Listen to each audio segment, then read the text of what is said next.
వాక్యము సత్యమని, వాక్య సారాంశము సత్యమని చెప్పావు తండ్రి. కనుక సత్యమందు మమ్మల్ని ప్రతిష్ఠ చేయటానికి నిన్ను నీవు ప్రతిష్ఠిత చేసుకున్నావు తండ్రి. కుమారుని రక్తం ద్వారా మమ్మల్ని నీతిమంతులుగా తీర్చి ఉగ్రత నుండి రక్షించవు గనుక రక్షించిన నీ గురించి రక్షణ సువార్తను ప్రకటించడానికి నిలవబడిన నన్ను మరుగు చేసి మాట్లాడి మహిమ పొందమని యేసు నామమున వేడుకొంచున్నాం తండ్రి. ఆమేన్. యెషయా గ్రంథం 26వ అధ్యాయములో 2వ వచనం చదువుకుందాం. ఎవరి మనస్సు నీ మీద ఆనుకొనును, అంటే దేవుని మీద ఎవరి మనస్సు అయితే ఆనుకుంటుందో, కొందరి మనస్సు మోసపోతూ ఉంటుంది. దేవుని స్తోత్రం. కొందరి మనస్సు మోసపోతుంది. కొందరు నిజముగా మనస్సులో దేవుని ధర్మ విధులు ఉంచుకోరు. దేవుని యొక్క వాక్యం విందురని నేను ఎవరితో మాట్లాడుదును అంటాడు దేవుడు. వినుటకు తమ మనస్సు సిద్ధపరచుకోరు అంటాడు. దేవుని స్తోత్రం. దేవుని వాక్యం వినటానికి మన మనస్సు సిద్ధపరచుకోవాలంట. కనుక సిద్ధపరచందే అన్నాడు. నీవు నీతి ఫలించున్నట్లు విత్తనం వేయమన్నాడు. నీతి కలిగిన దేవుని నోటి మాట బయలుదేరితే అది కీడైనా మేలైనా జరిగి తీరుద్ది. దేవుని స్తోత్రం. దేవుడు వెలుగు కమ్మని పలికినప్పుడు వెలుగు కలిగింది. వెలుగు మంచిదైనట్లు ఆయన చూశాడా చూడలేదా? మన పొలం విత్తనాలు చల్లాక మన పొలం అయితే మనం వెళ్ళి చూస్తామా లేదా? రైతు చూస్తాడా లేదా? నా తండ్రి వ్యవసాయకుడు అన్నాడు. నిక్కమైన విత్తనాన్ని విత్తేవాడు మన దేవుడు. దేవుని స్తోత్రం. కానీ జాతిహీనపు ద్రాక్షవల్లిగా ఉన్నావని ఒక చోట చెప్తున్నాడు. దేవుని స్తోత్రం. కనుక దేవుడు రాళ్లను వేరువేసాడంట. కానీ చేదు ద్రాక్షలు కాయటానికి కారణం ఏంటి అని అక్కడ ఆయన వాపోతున్నాడు. మరొక వారం దాని గురించి మనం ధ్యానిద్దాం. దేవుని స్తోత్రం. కనుక ఇక్కడ ఎవని మనస్సు నీ మీద ఆనుకొనునో, కనుక దేవుని మాటలు వినటానికి తమ మనస్సు మార్చుకోవాలని దేవుడు మాట్లాడుతూ ఉంటాడు. దేవుని స్తోత్రం.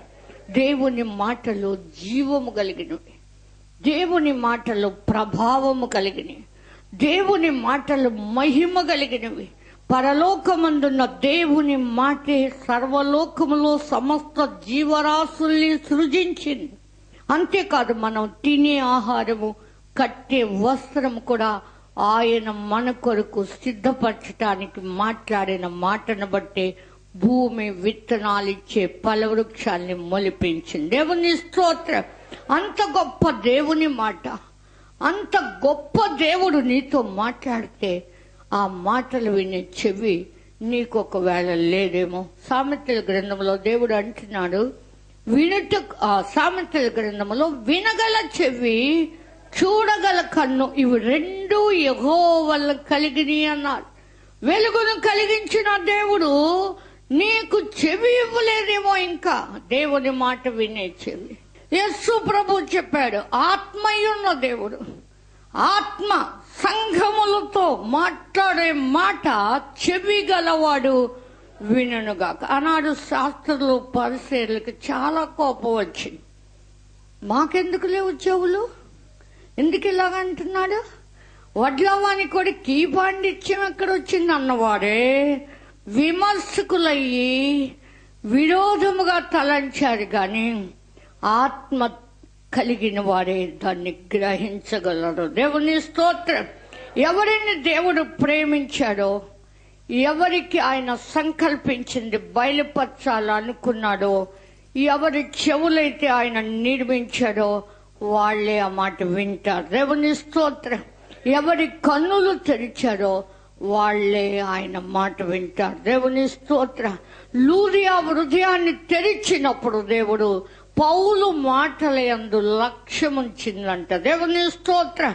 హృదయం తెరవబడాలి, చెవులు తెరవబడాలి, కన్నులు తెరవబడాలి. దేవుని మాట వినాలంటే, దేవుని వాక్యాన్ని మనం కన్నులారా చూడాలంటే, దేవుడు చేసిన అద్భుత కార్యాలు కన్నులారా చూడాలి అంటే, మహిమ గల దేవుడు మన దేవుడని ఆయన్ను మనం కొనియాడాలంట. దేవుని స్తోత్రం. ఆయన్ను మనం కొనియాడటానికే దేవుడు అద్భుత కార్యాలు ఆనాడు ఈనాడు కూడా చేస్తున్నాడు.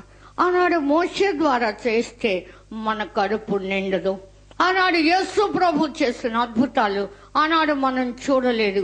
కానీ ఆయన ఈనాడు నమ్మితే ఆయన మహిమ కలిగిన హస్తము ఈనాడు కూడా మనకు తోడయుండి అద్భుత కార్యాలు చేస్తాడు. ఆయన సజీవుడు. దేవుని స్తోత్రం. యేసు క్రీస్తు నిన్న నేడు ఏకరీతిగా ఉన్నవాడు. ఆయన మార్పులేని యాజకత్వం చేసేవాడు. దేవుని స్తోత్రం. యుగ యుగములు నిలిచేవాడు. ఆయన శిష్యులతో చెప్పాడు, మీరు వెళ్ళి వాక్యం అంతటా ప్రకటించండి, నేను మీకు తోడై ఉంటాను అని. నిజముగా వారు వెళ్ళి వాక్యం అంతటా ప్రకటించాడు.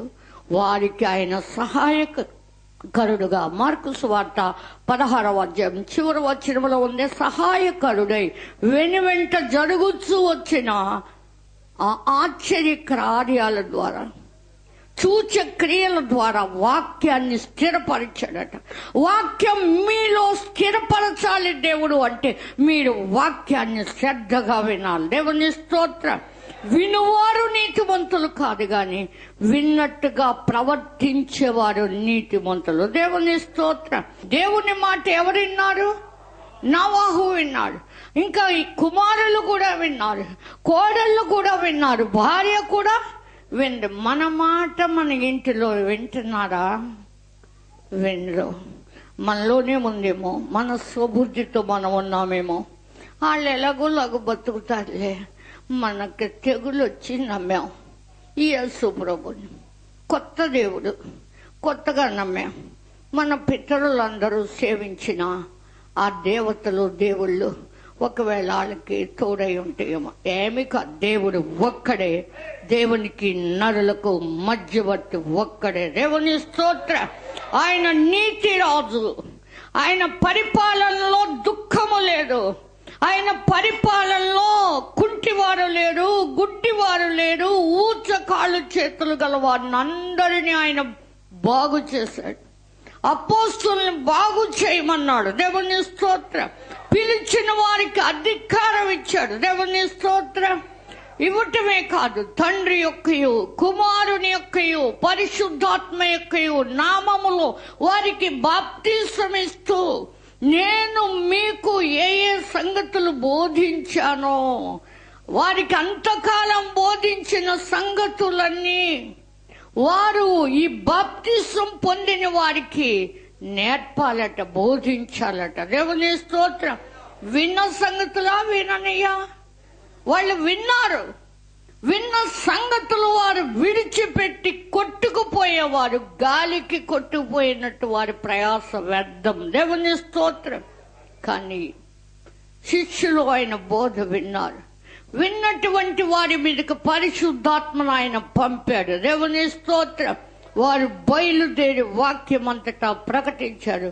ఏసే సూచక్రియలు చేసే వాక్యాన్ని స్థిరపరచారు. వారు విత్తనాలు చల్లారు, ఆయన ఎదిగే అభివృద్ధి కలిగించాడు. దేవుని స్తోత్రం.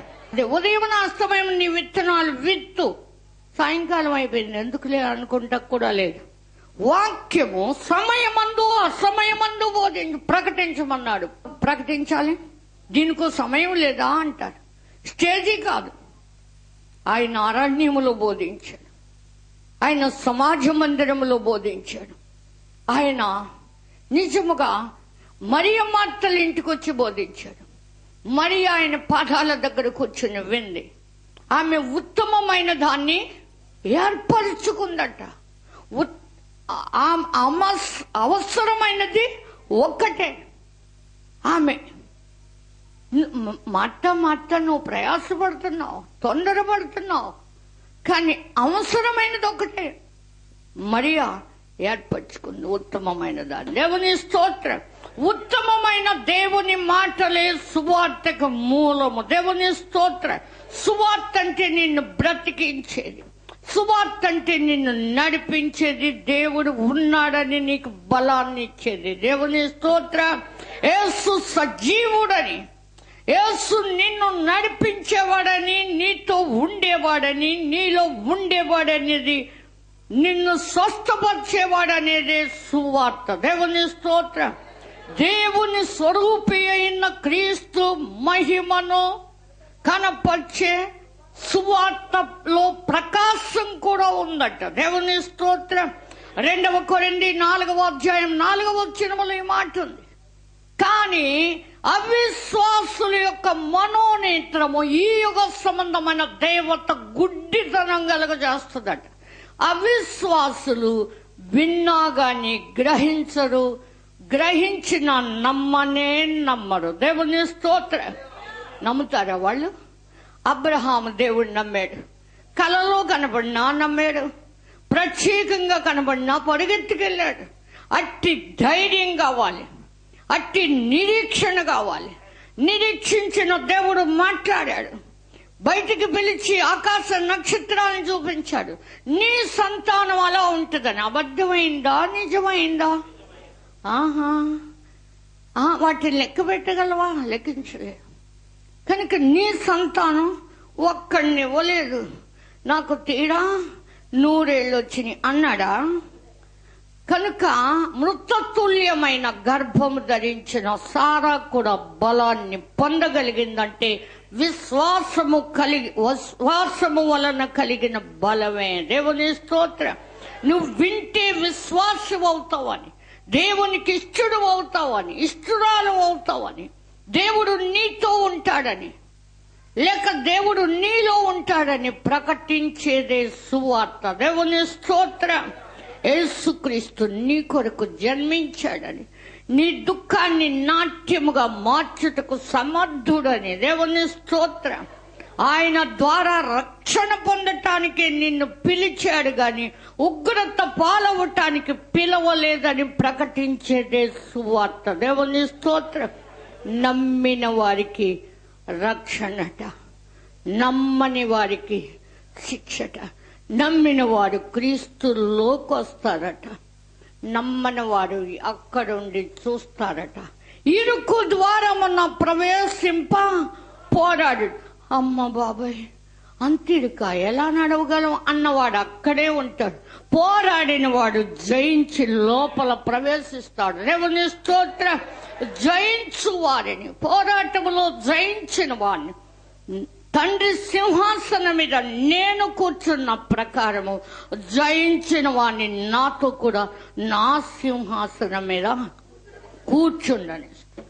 దేవుని వాక్యం విన్నది, దేవుడు ఉన్నాడని నమ్మినప్పుడు నీవు బ్రతకటమే కాదు, ఈ లోకములో నీతి సూర్యుడి కింద రెక్కల కింద ఆరోగ్యం ఇవ్వటమే కాదు, ఆశీర్వాదము ఔషధ్యం ఇవ్వటమే కాదు, ఇల్లు వాకళ్ళు పిల్లలు అల్లుళ్ళు కోడల్ని ఇవ్వటమే కాదు, పరలోకములో నిత్య జీవము కలిగి ఉండే హక్కు, ఆయన కుమారుడు రాజ్యములో ఆయనతో కూర్చుండే భాగ్యము కూడా ఆయన ఇవ్వటానికి నిన్ను నన్ను పిలుస్తున్నాడు. దేవుని స్తోత్రం.